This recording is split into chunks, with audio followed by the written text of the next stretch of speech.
Hey HTDA, and because you voted for it, today we will be exploring Foundry, a new factory building game that came out into early access very recently. Now this series is intended as a step-by-step guide that, if you want, you can actually play alongside of. Now if you like a tidy, organized and optimized factory, then you should be right at home. If you want to play along, then all you need to do is start a new game and type in as your map seed 1, 2, 3, 4, 5, 6, 7, 8, 9, 0, and you should be standing on exactly the same map as I do when you begin the game. Now, of course, this is early access, things might change, so keep that in mind if you're watching this a little bit later. Now, for those of you that haven't actually seen this game yet, as usual, you start out on an empty planet, and we're going to be building a factory here. And there is a little bit of a tutorial conversation going, so I'll let that talk as well. I'm Carl, your Facility Management Artificial Intelligence. This resource-rich moon has been selected for the Foundry initiative with the goal of converting it into a manufacturing hub.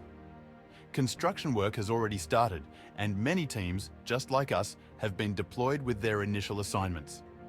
Our task is to establish mining and smelting operations to ensure a steady supply of essential metals. My goal is to assist you in setting up this factory. Let's run a few basic checks before we get started. Open your map to check your surroundings. Fantastic! There are several ore patches in the vicinity. Equip your ore scanner from the inventory and use it to locate the ore patches. To get started, approach both of the ore patches and mine some ore. Okay, so the first one is right over here. And what I'm actually going to do, I'm going to mine this stuff, like so, and completely clear out all the blocks that are sticking out on both of these patches. There we go, looks nice and tidy now. Oh, actually I missed one. So you don't need to do this, but this will give you quite a bit of resource to start out with. And that means we can just run back to our little ship over here and actually dump these resources in here so we can start creating some plates. And then we go and do this exact same thing for the other patch. Let's see where that is. It was over here, I believe. Yeah, there we go. And we will clear this out as well, and we can start making some rods. Okay, so let's put in some technum ore in here as well. And honestly, it just looks like we are using iron and copper, just named differently. But hey, at least that's changed, because it gets a little bit samey to always be making iron and copper in the first thing of your game. Honestly, this production rate is not going all that bad, so we're getting some rods, we're getting some plates over here, and that means we'll soon get our next assignment. Okay, so let's see. Now that we have basic materials available, we should start crafting building blocks which act as a foundation for other buildings. To do so, you need to open the crafting menu and click the desired items. Then, place them in the shape of a platform next to one of the ore patches. Okay, so you open the crafting menu by pressing C, and then you can just make some of those building blocks like I just showed you. Now, in order to actually build these, it's quite convenient to have them on your tab, so we can just press 4 to start crafting some. And we're going to be building a little bit of a factory here. Now, in order to do that, I'm actually going to clear out all of these pesky trees, because I do think we're going to be using them as a fuel as well. And that also gives us some space to be building. Okay, so now let's build a little block like you just told us to. Here we go. We need to set up a drone miner. Craft one and place it on top of your foundation right next to the ore patch. Okay, so we actually need, let's see, some more of this stuff. We should have quite a bit in here now, and let's dump some more of our ore in here so we keep crafting that while we're doing other stuff. And we're going to need a couple of miners. Now I'm actually making 2 because it stands to reason that we're going to repeat this process at the other ore patch, so we might as well get ahead of that. And now we can start crafting our first miner. Now if you take a look at the area that is lighting up now, this is actually the area that the mining drones will cover.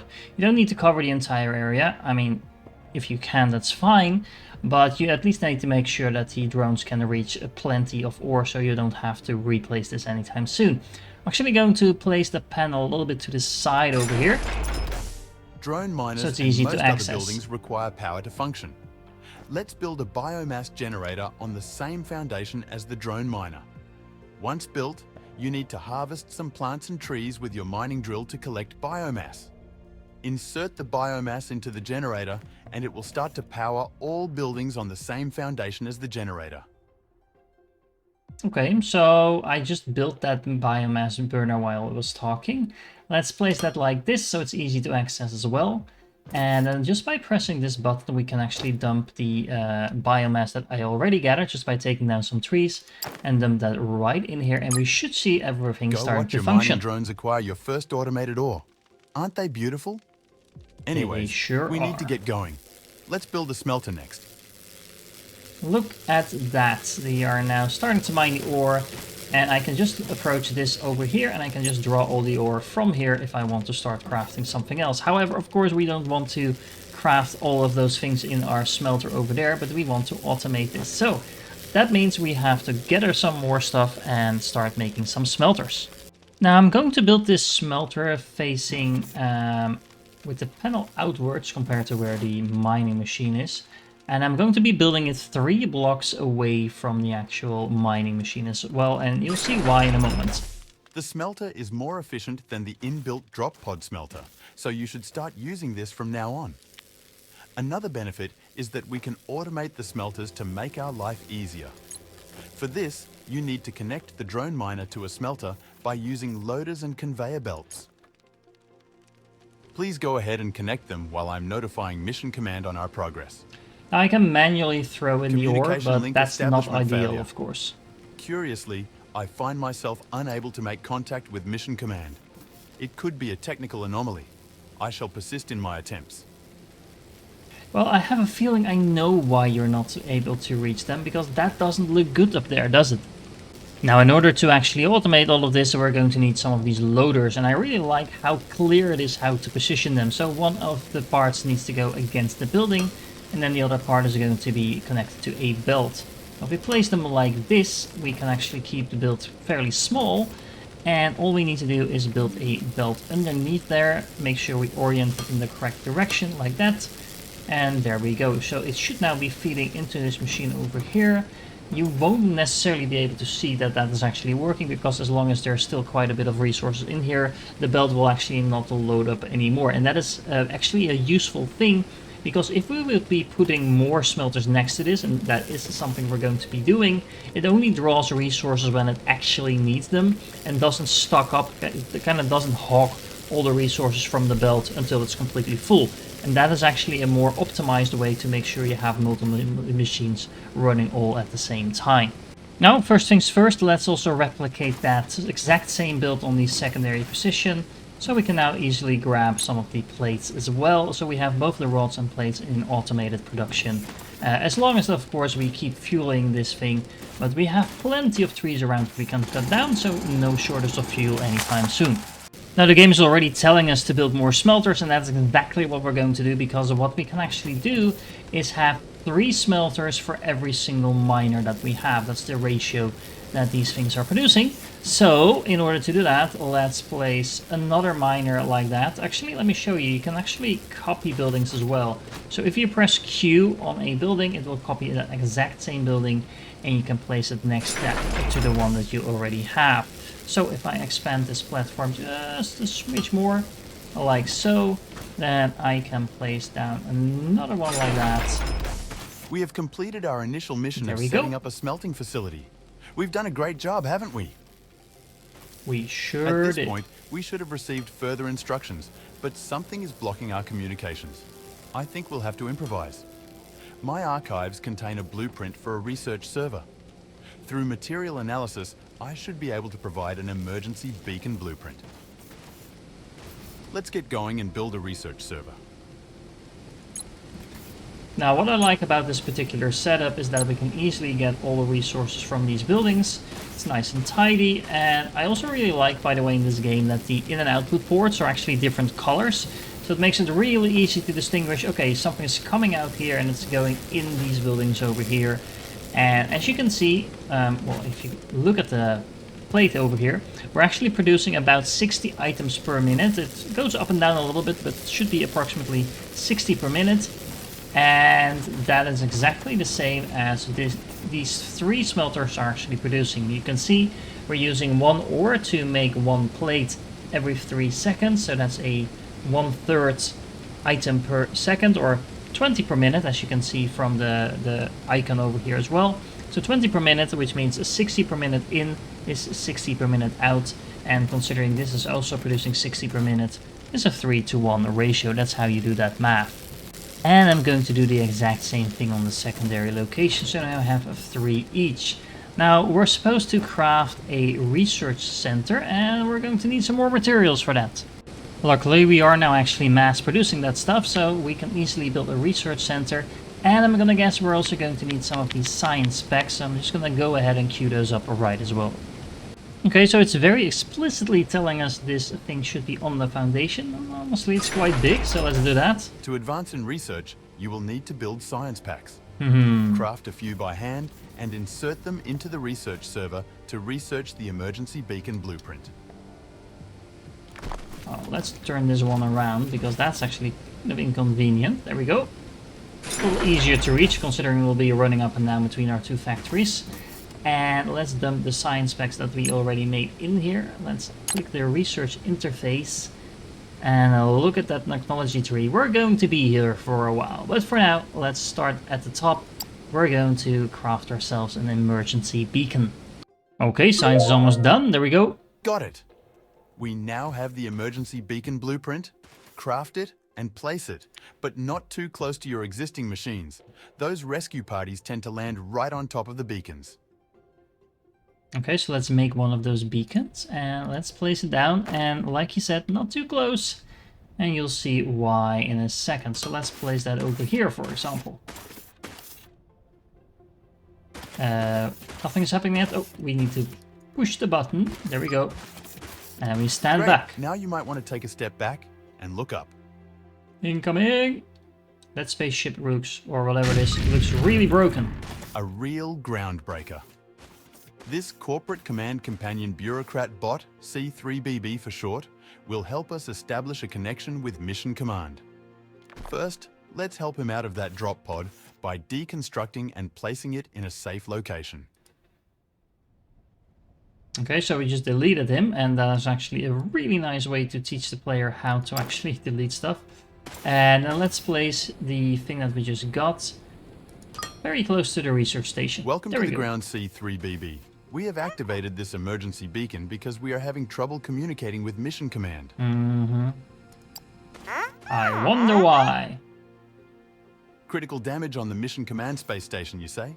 Spontaneous explosive disassembly. That's extremely troubling. What now? Are we trapped here?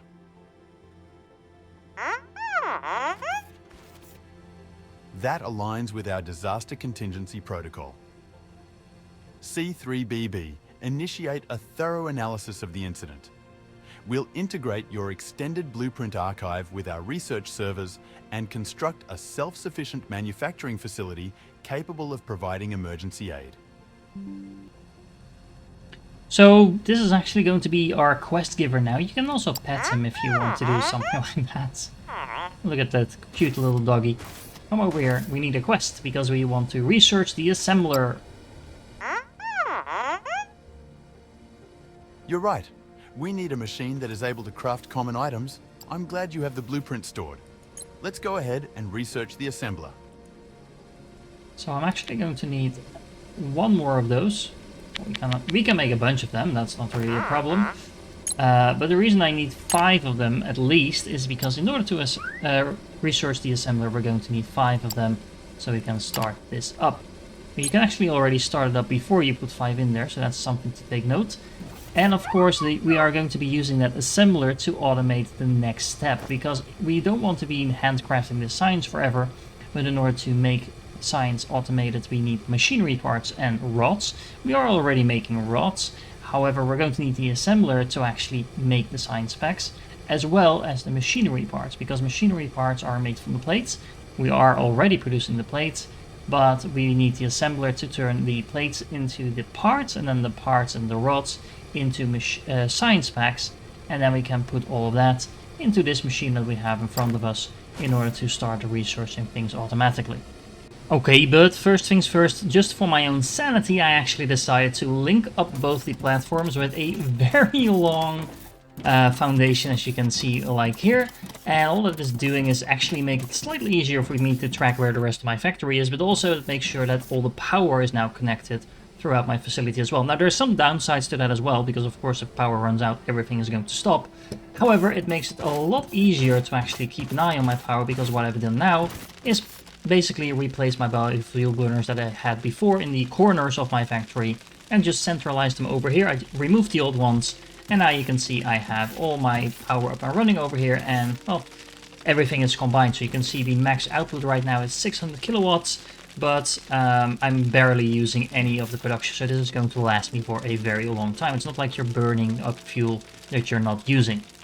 And next on the list is of course using those assemblers. Now you can actually make a lot of things in these assemblers. Many of the parts you can make, pretty much all of the parts actually that we can currently make. You can even make the things like scanners and stuff like that in here, but that's not really what we want to do, because of course we want to be producing science.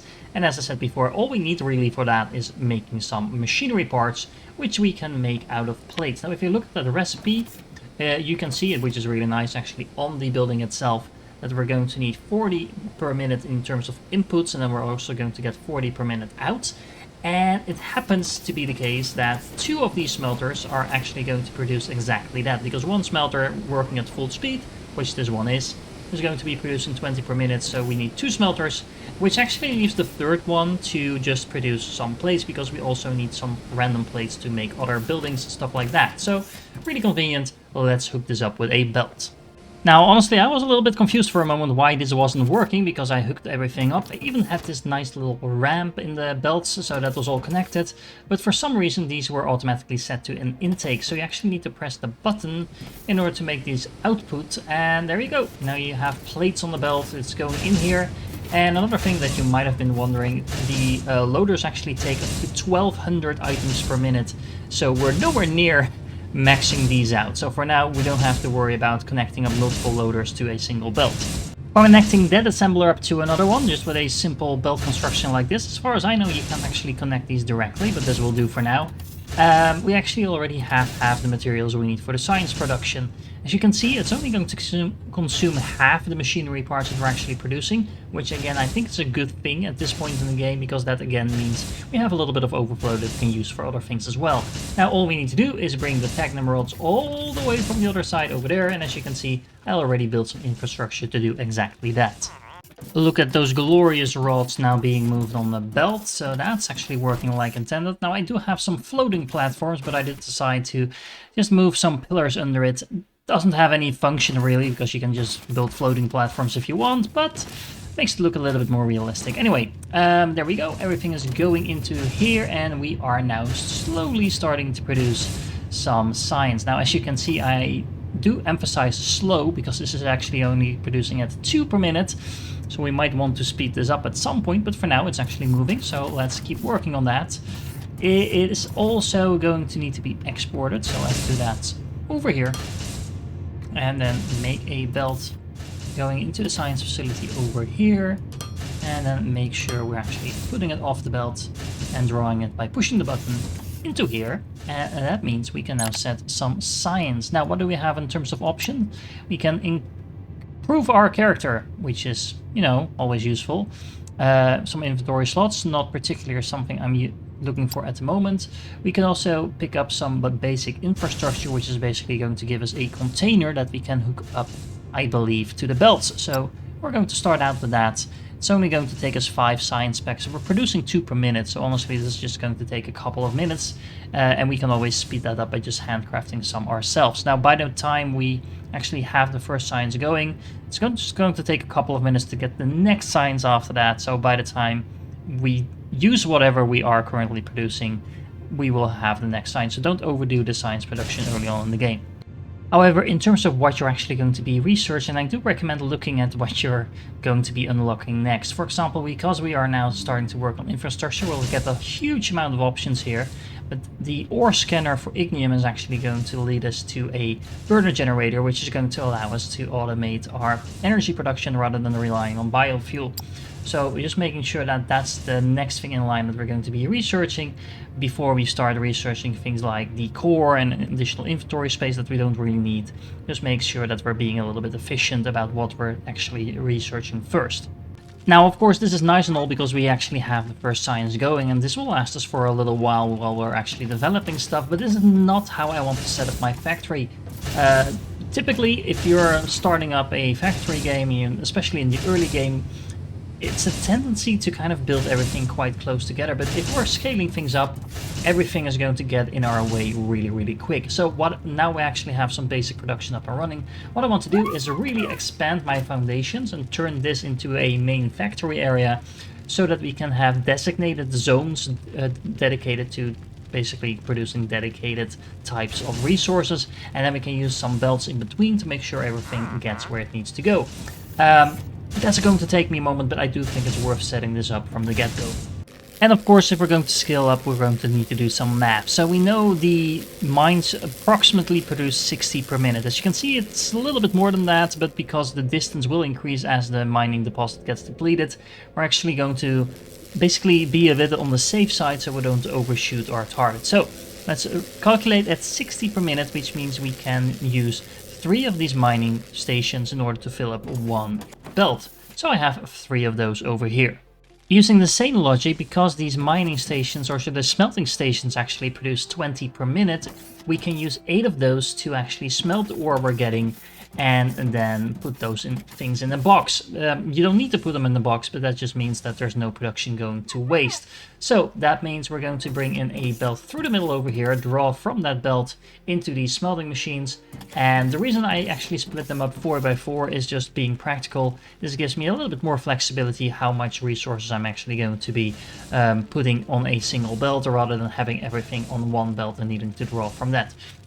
You can go either way. I just like splitting things up a little bit more, and also keeping things a little bit more squared, because that just makes sure we have these little compact smelting stations that we can then draw from. And this is what that looks like if we hook everything up to belts and loaders, and well, honestly, it's looking really good. And the nice thing is, because I'm using these 2 containers, I can really easily tell how much stuff I have, and I can now easily draw that from the inventory as well. So that's just a little bit more convenient than having to go past all these individual smelters one by one. Now, of course, I did start out with the plates because for the moment it feels like we mostly need plates and we don't actually need that many rods. But of course, I'm going to repeat this process for the rod production as well. There we go, that's a lot of rod production, and as you can see, I've been setting all of this up separate from our initial setup that is producing the science. So the science is still ticking along. I'm researching things like lights, for example, because honestly, walking around in the dark is getting a little bit annoying. But the nice thing is that because we set this up completely separate, we're actually producing quite a bit of raw resources now, even though we are getting a little bit strained for power, because, well, honestly, I'm burning through my biofuel really quickly now, which is where the new type of ore comes in, because I believe in this direction somewhere, yep, we have some ignium ore. So let's set up some production for that as well. Oh, and as a side note, I'm always just producing things in the background in terms of assemblers, belts, foundations, whatever I feel like I might be needing next. I'm just starting to produce whatever I can once I have resources for it, because, well, I'm handcrafting everything at the moment, and doing this while I'm actually building is just really efficient. Just a tiny problem, this ignium ore is actually below ground, so I'm going to have to do some manual digging to get to it. Now, one thing to note is that you don't actually need to build your miners next to the ore or even on the same level as the ore, because as you can see, they have a pretty decent range. So actually I've built a foundation over the ore, and now they're just flying down. As long as they can actually reach the ore, we should be just fine in terms of our production. Just to stick with the theme for a moment, I actually put up 8 of these new biofuel burners as well. They're called, what are they called actually? They are called burner generators. That's the thing I was looking for. And honestly, this is a way overkill for the moment, because even though we actually scaled up our production quite a bit already, these things produce 1.8 megawatts each. So that's 6 times as much as the biofuel burners were doing before. And actually the fuel that we're putting in here, you can actually still put the normal biofuel in here as well. But the new ore that we're actually putting in here is way more efficient. If you compare the output, biomass has a fuel value of 5 megajoules, and the ignium ore actually has twice as much. And of course, we're actually automatically producing this by the miners. So as long as we make sure we're mining it, we keep getting power, and power means we keep mining it. So as long as we don't run out of ore, we basically now have completely automated our fuel as well as all our production. And last but not least, we have set up some lights around the place, so things start to look like an actual factory. Speaking of an actual factory, in the next episode I definitely want to get rid of all this starting stuff that is now actually getting in the way. We definitely need to scale up the science production a little bit further as well, because it's not really going to cut it to keep it at this rate with just a single assembler producing science. And honestly, I'm having quite a bit of fun making things look good, so we might as well start to turn this into an actual factory by using some of the decor. So I hope you enjoyed this first episode. If you did, make sure that you like and subscribe, especially liking videos really helps out with the algorithm, so I would really appreciate it if you do that. And of course, I do hope to catch you in the next one.